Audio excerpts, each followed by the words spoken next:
बस यूं ही करना है, थोड़ा इंतजार आ जाएगा।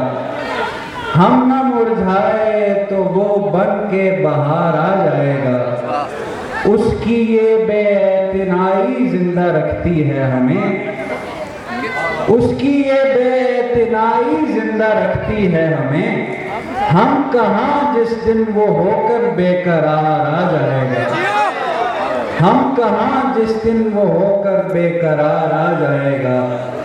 वो ना आया तो ना आएगा किसी हीले से भी, वो ना आया तो ना आएगा किसी हीले से भी। और जब आएगा तो दीवाना वार आ जाएगा। वो ना आया तो ना आएगा किसी हीले से भी, और जब आएगा तो दीवाना वार आ जाएगा।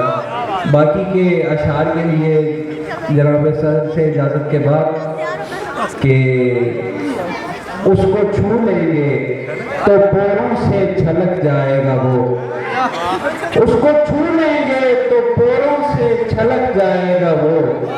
उसको देखेंगे तो आंखों में खुमार आ जाएगा।